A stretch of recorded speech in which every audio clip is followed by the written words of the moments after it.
এগুলা মেহেদি ভাই আসে তো 0 মাইল আছে, তো ব্যবহার করার পরও এখন অলমোস্ট রিকন্ডিশন অবস্থা। এই গাড়িতে যেহেতু 2400 সিসি তেলে ব্যবহৃত চলা কিন্তু অল্প সিসি, বেশি হলেও এটা আয়কর 30,000 টাকা। সিএনজি কনভার্ট করে ব্যবহার করতে পারে, তেলও ব্যবহার করতে পারে। আচ্ছা, এটা তেলে ব্যবহার করা মোটামুটি মার্কেট প্রাইস থেকে 1-2 লাখ টাকা কমে পাবে। পুরোটাই হচ্ছে বেজ ইন্টেরিয়র। জি।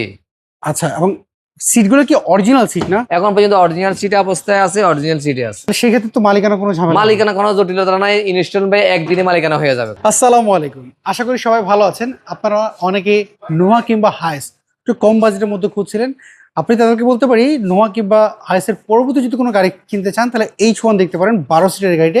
আর এই গাড়িটা পেয়েছি আমরা বেস্ট কার হাউসের রহিম ভাইয়ের কাছে। চলেন এই গাড়ি ডিটেলস আপনাদের জানেন। রহিম ভাই, আপনার এই H1 একটু ডিটেলস আমাদেরকে বলেন না।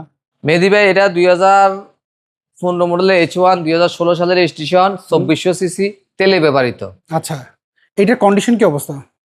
এগুলা মেহেদি ভাই আসে তো 0 মাইল আছে, তো ব্যবহার করার পরও এখন অলমোস্ট রিকন্ডিশন অবস্থায় আছে। কেউ যদি হায়েস কিংবা নোয়ার রিপ্লেসে যদি এই H1 কিনে তাদের জন্য কেমন হবে এটা?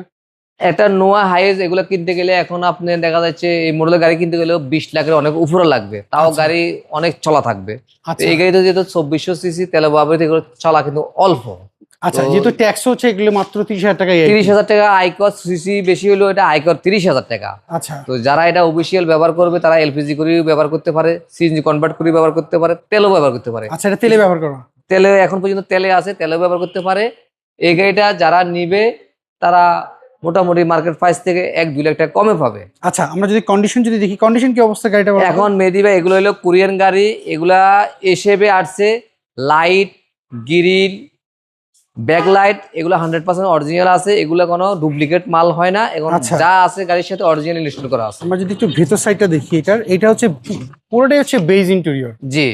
আচ্ছা, এবং সিটগুলো কি অরিজিনাল সিট না? এখন পর্যন্ত অরিজিনাল সিট অবস্থায় আছে, অরিজিনাল সিটে আছে। আচ্ছা, এটা হচ্ছে কিসটা দেখতে পাচ্ছি এবং ভিতরটা খুব ফ্রেশ দেখতে পাচ্ছি।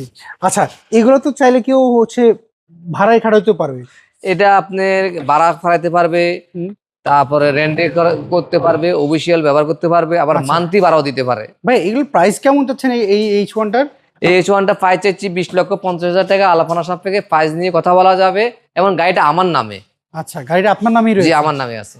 আচ্ছা, তাহলে সেক্ষেত্রে তো মালিকানা কোনো ঝামেলা? মালিকানা কোনো জটিলতা নাই, ইনস্টল ভাই একদিনে মালিকানা হয়ে যাবে। আচ্ছা, পেপারস আপডেট কেমন রয়েছে? পেপারস আপডেট দীর্ঘ অনেকদিন আছে, পেপারস আপডেট নতুন করছি, আনার পরে নাম ট্রান্সফার করে কাগজটা করছি। অ্যাকচুয়ালি অনেক সময় দেখা গেল বড় গাড়ির স্কুলের জন্য খুঁজে অনেকে, আবার অনেকে অফিসিয়ালের জন্য খুঁজে, জি, অনেকে ফ্যামিলির জন্য খুঁজে। এটা আপনার কেউ যদি নিয়ে স্কুলে আপনার বাচ্চাদের স্কুল ডিউটি করতে চায়, যেটা আপনার ওই যে মান্থলি করে সেটাও করতে পারবে, আর অফিসিয়াল ব্যবহার করতে পারবে। ফার্স্ট এটার अवेलेबल পাওয়া যায় না? ফার্স্ট अवेलेबल পাওয়া যায় টয়টার থেকে, ফার্স্ট হিসাব করতে গেলে দাম কম। আচ্ছা, আমরা যদি একটু ভিতর সাইডে যা দেখাই দিই, এর মধ্যে কোনো কিছু চেঞ্জ করা না, হয়নি? সেজ নাই, অ্যাক্সিডেন্ট করা হিস্টরি নাই, কেন এগুলা গাড়ি তো কোরিয়ান গাড়ি, এগুলা ফার্স্ট সব অরিজিনাল। যদি কারো পছন্দ চেকআপ করে নিতে পারবে তো? চেকআপ করে নিতে পারবে। ভাইয়া, এইটার কোথায় আসলে দেখতে পারবো একটু বলুন? এটা দেখতে পারবে বনানী চেয়ারম্যান বাড়ি, 2/2 রোড, এল ব্লক, 15 নম্বর হাউস। প্রাইস যেটা বলছেন সেটা কি ফিক্স না দাম? না, একটু দাম দামের সুযোগ আছে, অনার করে দেবো। আচ্ছা, রহিমে ভালো থাকবেন, আবার দেখা হবে। ভালো থাকবেন, আসসালামু আলাইকুম। সো এভরিওয়ান, এই ছিল আজকের ভিডিও যদি এই H1 গাড়িটা আপনাদের পছন্দ থাকে অবশ্যই কমেন্ট করে জানাবেন আপনার এটা পছন্দ হয়েছে কিনা, কত দাম দিতে যাচ্ছেন, আর যোগাযোগ করবেন এই যে বেস্ট কার হাউস যে ফোন নাম্বার দেখতে পাচ্ছেন এই নম্বরে। সব ভালো থাকবেন, আবার দেখা হবে। আল্লাহ হাফিজ, আসসালামু আলাইকুম।